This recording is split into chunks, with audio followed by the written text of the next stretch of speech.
Okay, so let's get into it. How are you? Cool. Yeah,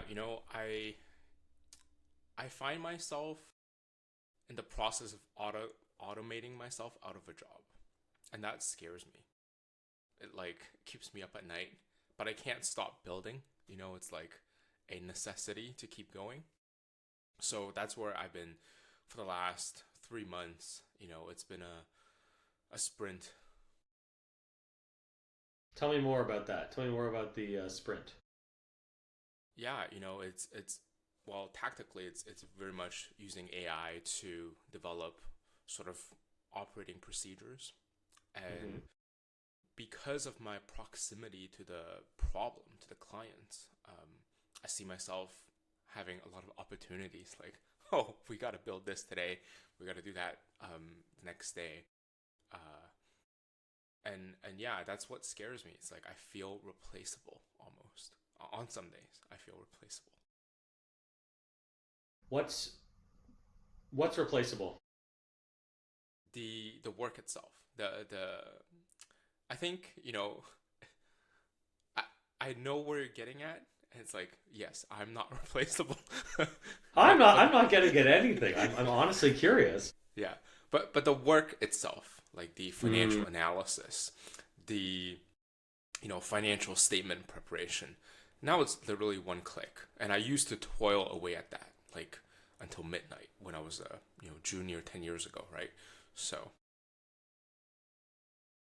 what is so? Let me ask you this question: what's the value that you're providing to your clients? yeah, that's a great question. I think about this a lot. Um, I think it's having a trusted hand and guiding through like turbulent times. And right now we're in turbulent times. Okay. So tell me more about being the trusted hand. I think it's having the ability to see the whole board and present options at any given time. And that's what I like to do with my clients. It's, you know, um, just helping them navigate certain situations. But I like that you brought this up because it goes deeper than that. And where I find myself being a little bit overextended is that I have this like provider wound. Like I always Hmm. want to over deliver. I think we talked about this before. It's Yeah. like how do I like one up myself? How do I like do more each time? And I think this is like a cycle that I'm seeing happen. Yeah. What's calling you to one up yourself? It's the I think it's two things. I think number one, there's the internal like pressure that I have on myself to like always do better than Okay. what I've done before. And then there's also the external pressure of saying like, hey, if you don't, I'm telling myself, if I don't do this, if I don't innovate, I'm gonna get left behind, and I don't want to get left behind. So And yet, what's interesting is that if I'm hearing you correctly, all this innovation is creating this sense of you're going to make yourself obsolete. yes, So, let's unpack this a little more. So there's this desire to innovate, hmm right? And there is this sense that the innovation is going to make yourself obsolete. And yet you know this and you continue to want to innovate. So let's ask the question of why. Like, why is the innovation so important? yeah, I wouldn't even call it a desire at this point. It's more like an obsession. Like I'm Ah, coding away at like 3 in the morning. Last night, okay. I was up the whole 3 months. I was up until 3 in the morning, and I'm Yeah, just like, in the lab, right? yeah. And I think the obsession really comes from uh being interested in the technology, Mm-hmm. being able to see the opportunity that like, hey, I can use this for my work and help my clients, um, And yeah, just what's interesting is like my whole life I've had people tell me, no, you can't code, you're an accountant. No, you can't do this. You should stay in your lane. And part of me like really, really wants to prove them wrong. Like, it's like I can do this now. Probably on another call I'll show you what I've built. It's pretty good. Yeah, I have no doubts. Yeah. So, so this brings me back to the question of value then, Yes. right? Which is what is the value? Like let's flip it around. What do your clients need from you? They need my presence. They need having accurate and right information. And I would say they need options, what I've talked to you before. Yeah. And what the technology did is really make my presence more available. Like I'm able to have more calls because part of the work is being automated. It's being, systematized. So it's accurate, like 99.9% of the time. So it's making myself more available in a way. At least for the time being. Like, I don't know where 12 months from now will happen. Not worried about that, but, you know. So you are able to be more present. Is that what matters to you, though?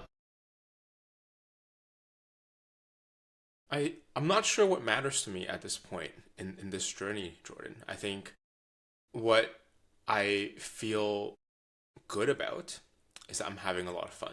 I've never Okay. had this much fun in my life. 3 years ago when we first started talking, I was, in a different place and I decided to, forge this path for myself and, it is the right path. So thank you. This is the right thing to You did it. I didn't do anything. You do. did it. Yeah. Well, you're the guide. You're the guide at the time. And I'll always be grateful for that, for showing me that way. But yeah, I'm super happy. I live a really good life, free, able to control my time, and that's the most valuable thing to me. Hmm. So if we distill that slightly, it sounds to me like what matters is time, control of time, ability to be present, right, for clients. So we're kind of circling the issue, right? Um, before we hit record on the call, you mentioned to me that you want to be more fulfilled at work. Hmm. So tell me more about that. Yeah, so the fulfillment really comes in, and the Olympics just happened, right? So Yeah. I've been paying close attention to that. It's like you train for 4 years and you got 2 weeks to demonstrate your skills, and I'm kind of in that 4 year period condensed into months where I can't wait to show the world what I've built. And I think I've been letting myself off the hook a little bit, Mm-hmm. using productivity as procrastination. Yeah. And just like, hey, I'm not showing up the way that I need to be. Ah, okay. So that's a really important distinction, right? Because you're saying that you can show up in the way like and you have the time and the control and the capacity to do it. But Mhm. you're saying now you're not showing up in the way you want to show up. So how do you want to show up?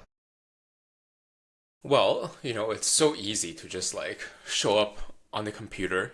You know, Uh-huh. I could probably send you a photo of myself coding. I have four big screens, like literally like like a stockbroker, but with code. Yeah. And it's really fun to just like show up to work that every day like that, building. I think the way that I want to show up is more like educating other people in maybe like earlier points in the journey.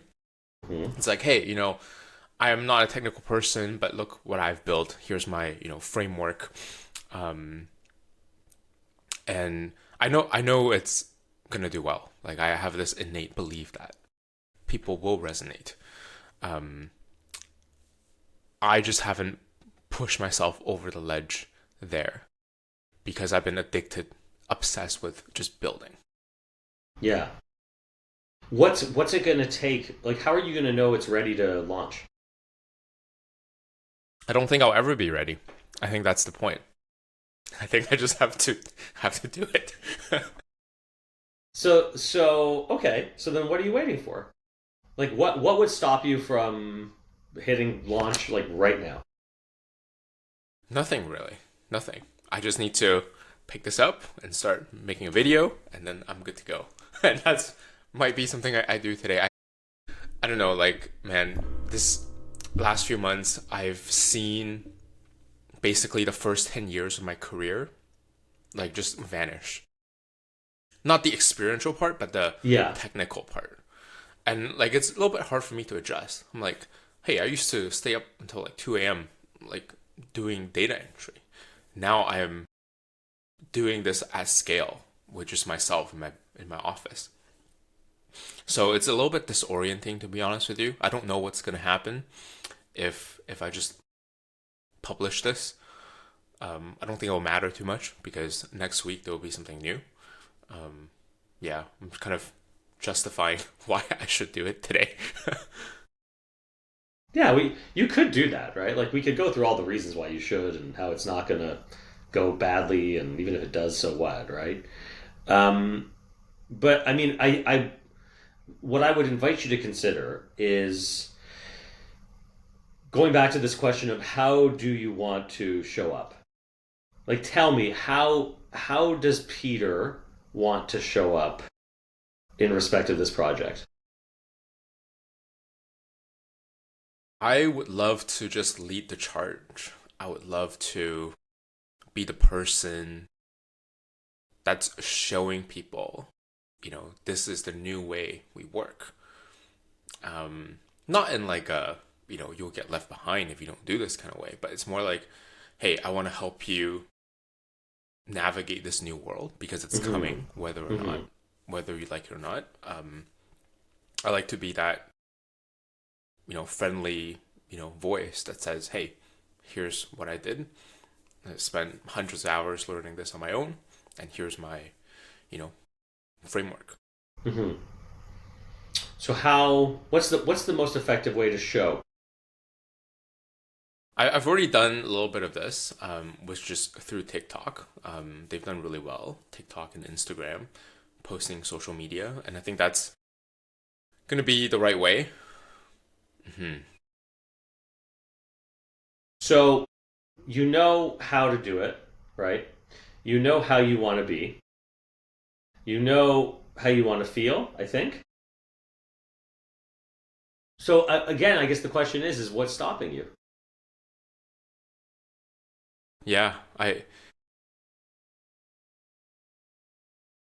think at this moment, Mm, the joy of building is more uh, activating than launching itself because like in my mind once you launch it, oh, it becomes real, it's out there, and blah blah blah. But these are just excuses, man. Like, in 5 minutes we've convinced myself that I need to do it, so and I great. will do it, so I know you will. So the question then is when?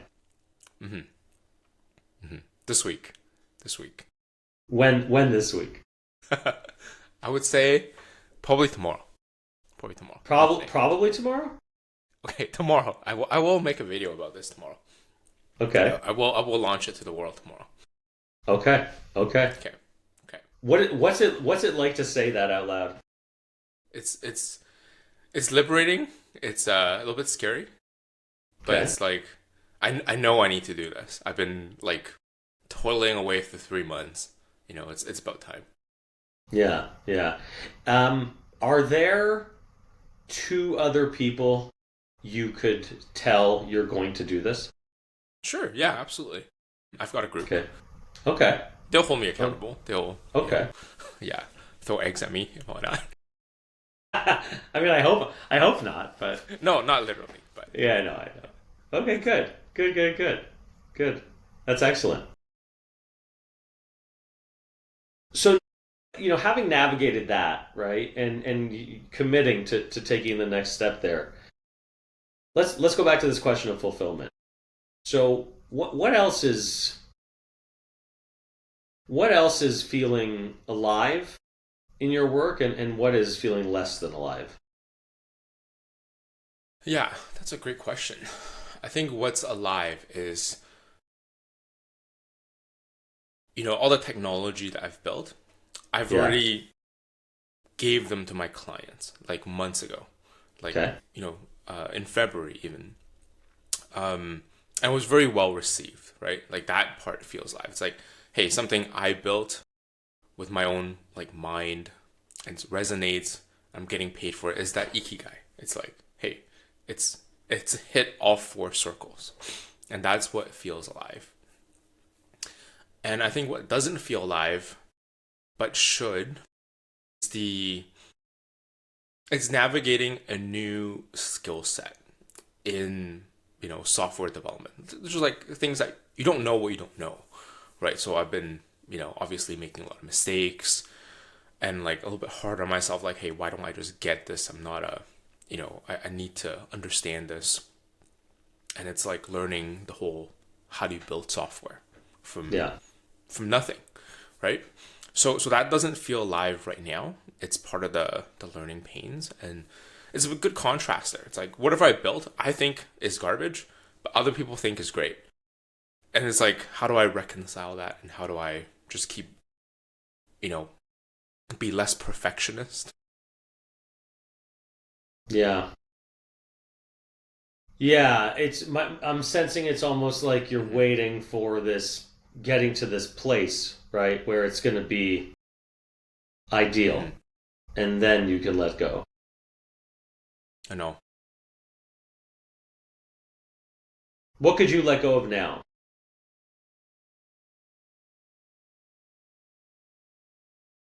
I mean, there's a lot. Like I can, yeah, I probably just need to tell myself that it's okay to not be like perfect, and I need to just take action on that, meaning put myself out there again and tell the world that, hey, I built this in, 3 months. Here's what I did. Like all these things. I think my inability to let go really comes down from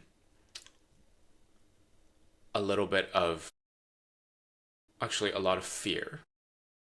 The fear being that, hey, he's an accountant. He's not like a software guy.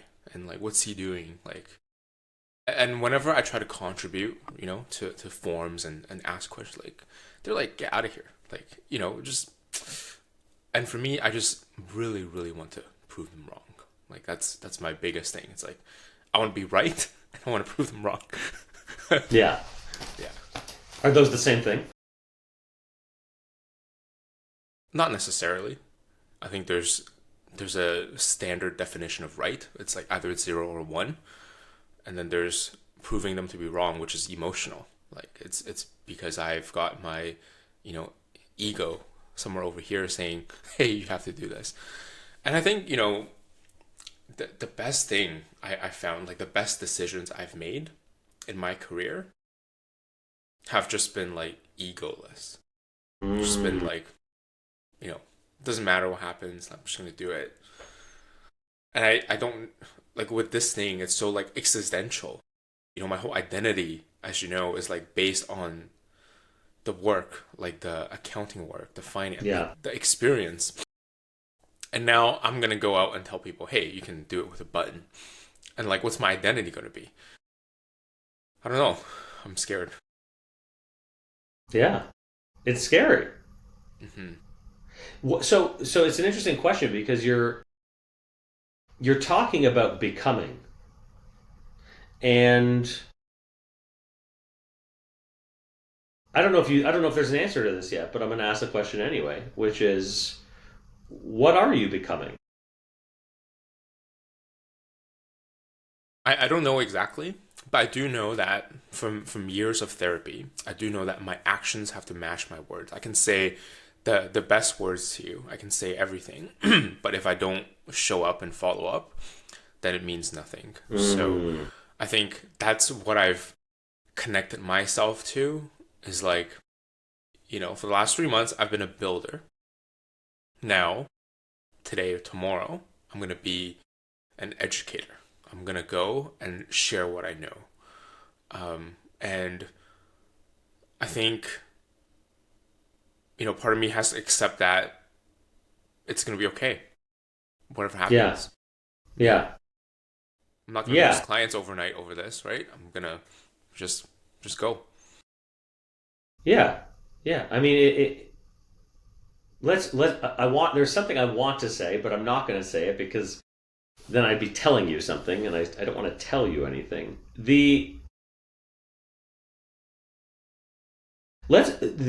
This idea of shifting into becoming an educator, what values are motivating that? Like, what's the why behind that? I think there's two reasons. The first reason is because I have seen the inequality of like somebody who doesn't do this, and you know I feel like it's perhaps my place as somebody who's made all these mistakes and learned. I want to show people, hey, this is possible. Like, hey, you don't have to just be the role that society gave you. You don't have to be confined to that. I think part of me is like that rebellious nature. It's like, hey, don't let somebody tell you what to do. You Yeah. can do it yourself now, where Yeah. technology's, democratized. That's number Yeah. one. Number two is financially driven, because I've seen my work, with clients. It's one on one. Mhm. It's retainer, but it's one on one, and it's like I'm capped. I cannot take on any more clients, Yeah. and it's like, how do I achieve more financially? And that's becoming like one to many type education. So there's two ways, and I would say, and I would be completely honest with you, the first reason, which is being rebellious, being like telling people that they don't have to be confined to their roles in society, is like more compelling to me than the financial reason. I almost think like the financial reason will come regardless if I just do this first thing. Hmm. Um, yeah.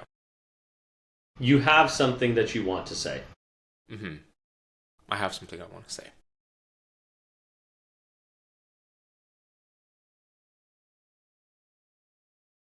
You've given me the fire. What's happening right now? What's like most alive right now? Yeah, I feel really warm. I feel really energetic. I feel like I know exactly what I'm going to say and how I'm going to say it. Um, and, it's funny, like a week ago, probably just a week ago, I was coming back from an appointment, and I hit record on my phone, and I just recorded this like 15-minute manifesto thing. Like it was just like mumbo jumbo words, but I had the AI clean up for me, and I was like, wow, I'm making sense here, a little bit. And it's exactly what I told you. It's like, hey, technology's here. We can do what we want to do. Um, I think the only limit is people's imagination, Yeah. and I want to show people that. Yeah. hmm So it's almost like that's your unique perspective. hmm That's right. And I remember one of our three, goals that you set up for me when we first started coaching is like follow my heart and know to take action on what my heart desires or calls for. And I think this is it. So what's the next step? Yeah, I think I'm gonna hold myself to that launch deadline tomorrow. I'm gonna work hard tonight and tomorrow to make this happen. And it's not probably tomorrow. I will launch it tomorrow. And yeah. Remember when we started working together, there was that expression I brought in from Rumi, walk and the path appears. Hmm.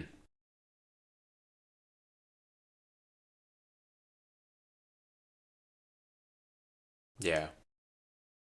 And I would say what makes me feel alive now, like in these last few months, Hmm. is the fact that I'm living in the storm.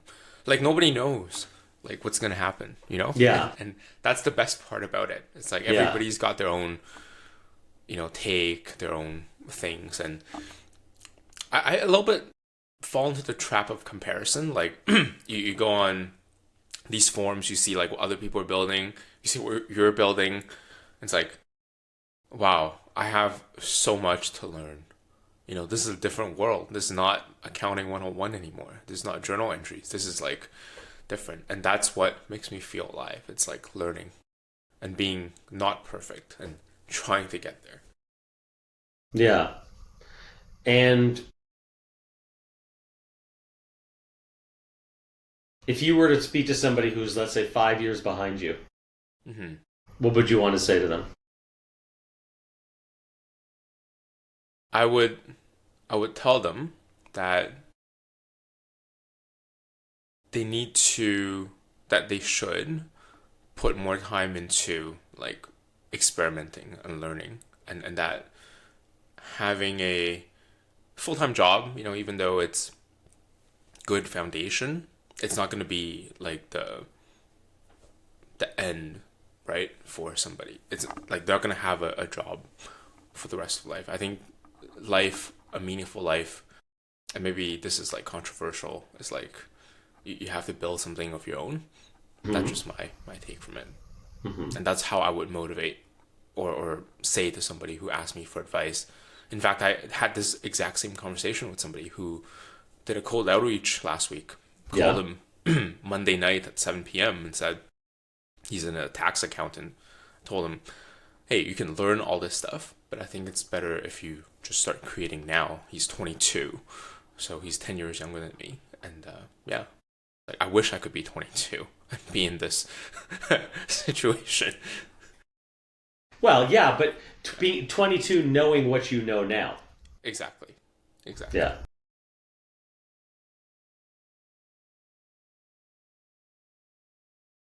So where do you want to shift from here? Um, I mean, I love to talk a bit more about the, need for like perfectionism, the need to provide. And I'll give you like a very specific example. Okay. I had a client come to me for standard engagement, which is, having a budget, having some, strategic conversations, very standard stuff. And for me, like, this is what I charge for it. But after getting to know them, know their business, I decided, hey, I need to do more. I need to get into their operations, their sales, their marketing. And part of it is because of an identity shift. Part of it is because what we talked about earlier is like I need to provide more to show more value so they don't switch, they don't, you know, go to another CFO, right? Mm. So there's two things happening there. I'll explain each one a little bit more. The first one is the identity shift. I've really learned this from the last 3 months. Is from just being like a solo practitioner. Mm-hmm. You know, basically like a mercenary. Like you hire me, you do the job, like build a budget, do this thing, and then like I leave. You know, come in, get out. And I realized that that wasn't fulfilling for me. I did it for the last 2 years because like, hey, it was a way to build a business. It was a way to, build reputation as being like the guy who can get things done in quick time and Mm-hmm. deliver value. But the shift really came from December when I realized there's more value in being a force multiplier. Like somebody you Mm, bring in and you elevate the entire organization, like not just finance and budgeting, but like, you know, other departments, the whole team, right? And I've done this at my previous job before. I was like the jack of all trades. I used to be a little bit ashamed of that because it meant I wasn't like super focused, super like, you know, dialed into like finance. And people would say that like, "Hey, why are you doing all this like work? Like, aren't you like a VP finance or whatever?" Like, yeah, but you know, it's part of the job. Like, you're making the company run better. mhm, And I was ashamed of that for a long time until I realized like many of my clients need this. So mm. that became the shift, 3 months ago, and that's why I started building the AI stuff. So that's part one, the identity shift. Okay. What's part two? Part two is, you know, the desire, the need to prove myself that hey, I'm not just like here. I am a cut above. And this goes back to the childhood, being in China, being, fit in a box, that sort Mm, of thing. And we don't have to get into that stuff today. Um, but it's really like programmed into me yeah. that I'm really trying to work through with my therapist. It's like I always have a need to like one up myself. Like it's just a instinct. And Yeah. sometimes I don't know how to turn it off. And that's the the struggle. Okay. Okay. Thank you for all of that. So let's go back to the identity shift. Yeah. So we've talked a little bit about this shift from financial services provider, let's say, to educator, right? Hmm. We're talking a little bit about a shift in terms of how you interact with your clients. We're talking about this shift of giving what they've asked for to going over and above. Hmm. What's enough?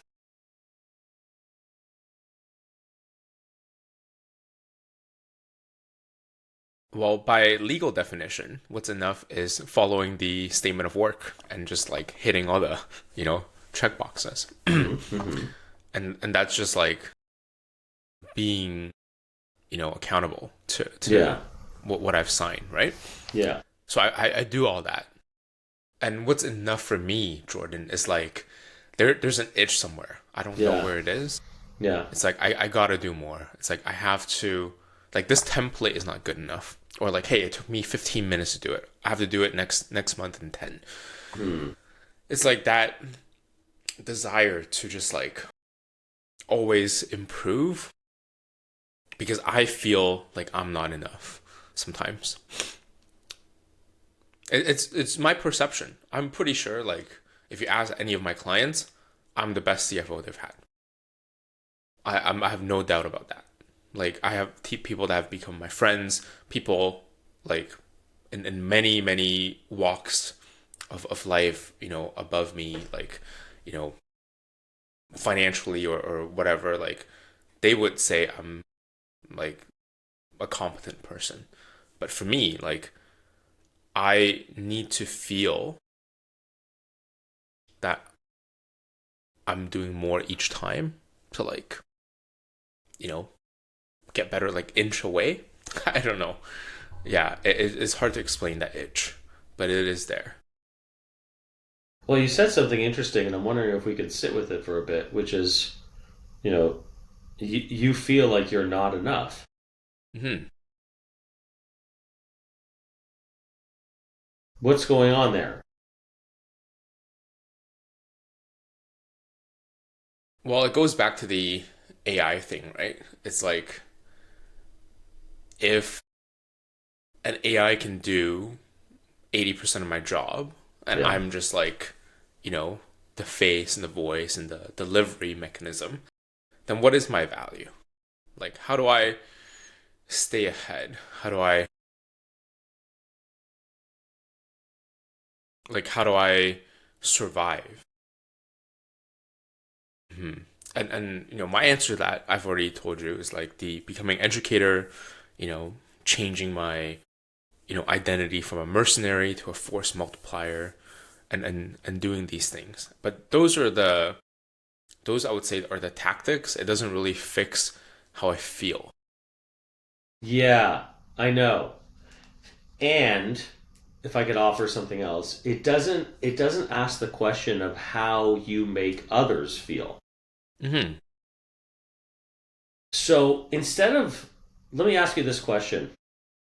What feeling are you delivering to clients?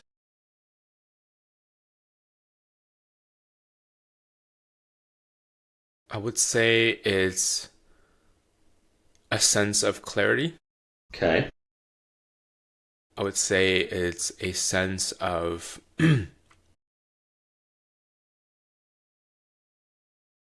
calm. Hmm.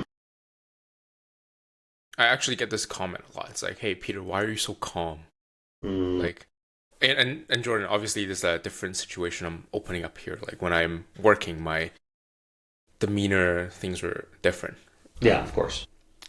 And yeah, they're like, "Why are you so calm?" The other day, like they couldn't make pay, like, and I was like, it's okay. Like I'm gonna call the CRA. Like, it's all good. Like we'll take care of you. Like no Yeah. problem. And it's like clarity, calm, and confidence. Like those are the three feeling that I want to my clients to feel. Mm. So when you center yourself around how you want your clients to feel, what shifts? I make it less about me than and more about them. Like when I'm doing a call, I have one in an hour. It's like, you know, all their files are open. Like I'm giving 100% my presence, and like that part is fine. I'm really good at the client facing stuff. It's like when I leave the client call and I rewatch what I said and I kind of linger on the fact that, hey, I misspoke there, or hey, I need to do this better. There's a little like mistake here, and it's like beating myself up. Um, yeah, I think that's what years of corporate does to you. It's like you can't untrain it. It's hard. I mean, there's no question. It's hard. Yeah. It's hard to take it out of you. Hmm. But why beat yourself up? I don't know. I just feel like I could do better. Yeah, I mean, you could, right? Yeah. We all could. Hmm. But is there a way to, like, how would you? Like be kinder to myself. Yeah, like how, if it was a friend of yours, how would you approach it with them? Yeah, obviously I would say, hey, it's okay, mistakes happen, I think you've already done enough. Like those are the things I would Mm. say. Hmm. I just don't hold myself to that standard. It's like I, if I, it's funny. We started our work like 3 years ago, probably Yeah. to this date, Yeah. 3 years ago, and I see my life now, my communication, and even things that I didn't think I would work on, like emotional intelligence, ability to like empathize with someone. Like I didn't know those things existed 3 years ago. Yeah. Like I'm just like I've learned a lot, Jordan, in these last few years, and I don't think it's because I was kind to myself. I think it was because I pushed myself, and that's been my playbook my whole life. It's like, hey, you messed up. Okay, now you work harder. Yeah. Are you afraid that if you are nicer to yourself, you'll be less motivated? I think I have a problem with motivation most days. I think because part of me does feel like I've been on the treadmill for too long and I'm burning out here. Hmm. Um, because I just can't sit still. I have to be working. I have to be tuned in, and a big part of it is, like I said before, productivity as procrastination. I feel like if I do more, I would feel like I'm not procrastinating. But in a form, it is, not doing what I'm supposed to do. What are you supposed to do? I think be more balanced. I think ideally I would,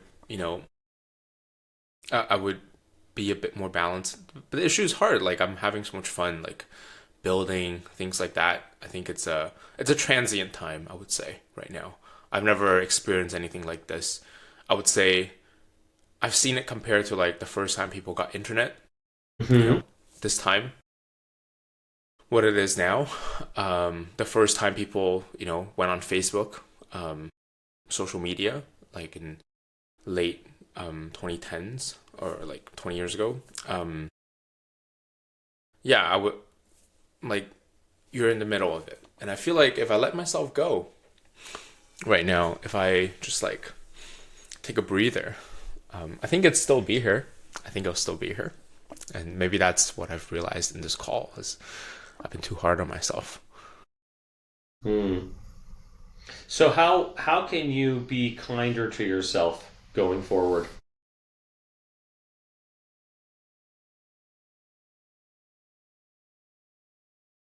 I think I don't know. And this is something that I want to also share with you as Hmm. an additional context. In 2025, like a year ago, I was working a lot.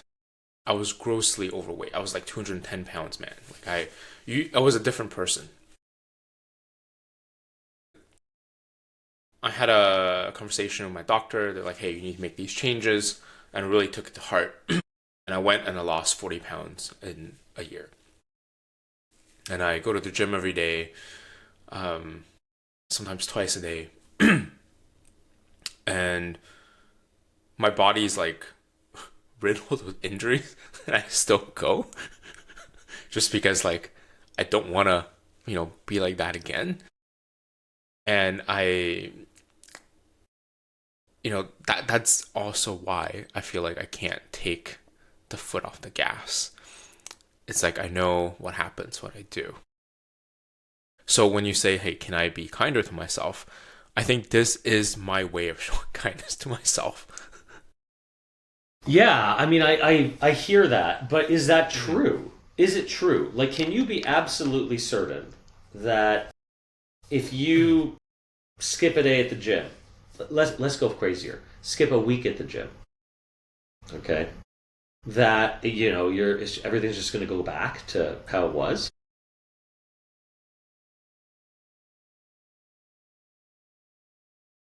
That does sound pretty nice right now. Um, I think it's like I'm coming out with all these excuses, man, in my head. I'm like, hey, if you do this, you're gonna lose your streak. I've had a like 360-day streak. Yeah, Yeah, I mean that's actually quite impressive. yeah. But at what cost? Hmm. It does cost a lot. It does like even like some days 11:30. I'm like I have to go. Like it's compulsive at this point. Mm, And then like I sleep at 3. It's just like the cycle. So I think if anything, like this call has given me, it's really like a wake up call. It's like, hey, I need to pause and take a look at what's working, what's not working. hmm. Like I can't move this elbow above my head like right now. I still work out lighter weights with a brace and all this stuff. But like I need to I'm trying to do so many things at once, man. Like building a business, trying to stay fit, trying to, um manage my relationships and it's a lot. And I think I need to think about what kindness looks like. Yeah, as you're talking, I'm thinking of a plate spinner. You Yeah, know, kind there's of only started. yeah, like there's only so many plates you can spin until they all drop, Yeah. right? Um, and I'm assuming, hopefully correctly, that you don't want to drop all of them. So I would invite you to consider, and you don't have to answer this now, of course. But what can you start saying no to, or maybe just saying not. You know what? Not yes, but not now.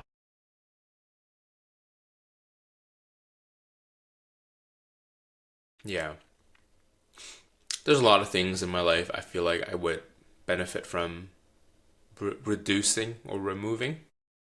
And it's like, this call is really good in the sense that it's gonna be like an objective look at like, hey, I've got 15 things going on at any given day. How do I Yeah, make it like two things? And it's a hard cut, right?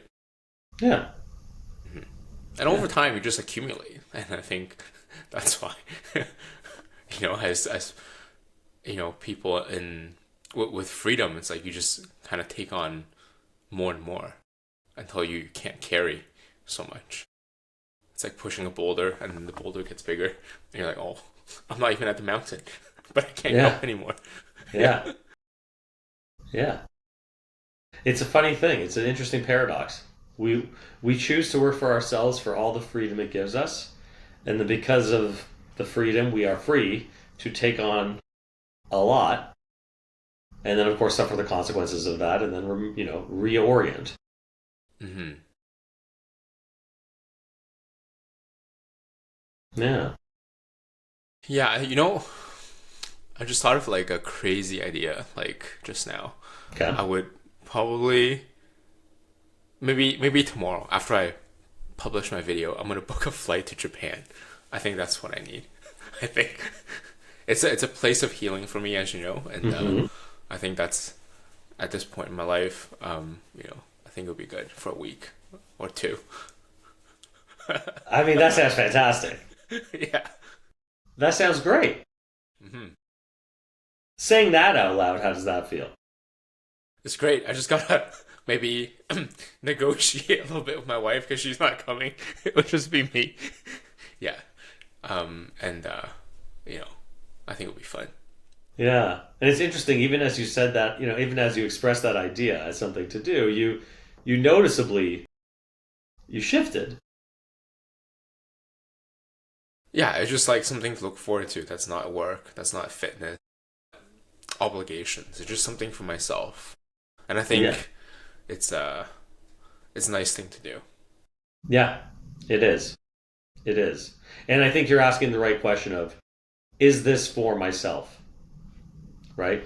Like the building all your systems. Fantastic. Who is it for? Right? It's for myself. Yeah. The going to the gym, relentlessly. Who is that for? So it's an interesting prompt to sit with, asking who am I really doing this for? Ostensibly, it's usually ourselves, but is there also someone else? And if so, then why? And is that serving me? Hmm. Yeah, I've attached a lot of you know, and here's the toxic part that I didn't tell you about. It's like I do all these things. I set high expectations for myself, Hmm. and when I don't get the recognition I expect to have from Hmm. someone, Hmm. it's like it hurts me. It hurts my Mm. ego. It hurts my, you know, and it's like I spiral a little bit. I'll be frank. I spiral a Yeah. little bit. I don't like go and confront, anybody, but it's like, wow. And maybe I shouldn't be overextending, right? That's a lot of the conclusion that I usually come back to. So, mhm. When I meet someone, a client that loves to like take and, you know, have more things, that's like a toxic storm. It's like I always give, and it's like, so I've learned that as well. Yeah. So maybe the question is how can you start to recognize yourself more Hmm.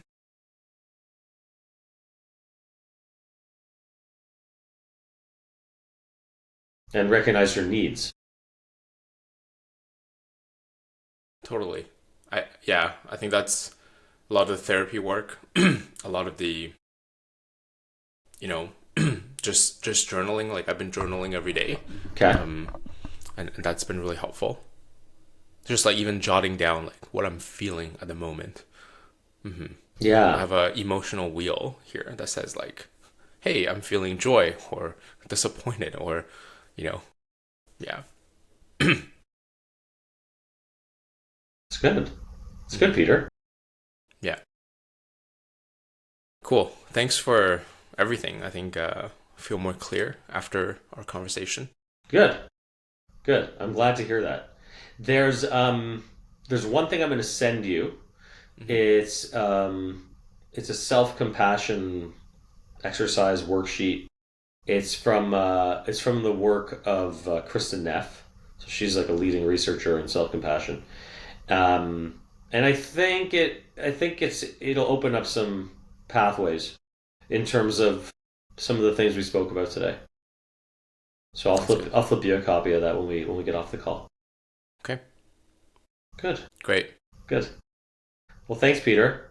Absolutely. You know where to find me if anything else comes up. I'm always Hmm. happy to chat. Perfect. This was amazing as always. Thank you Good. for your time. I My appreciate it. pleasure. My pleasure. We'll talk soon. Okay, take care.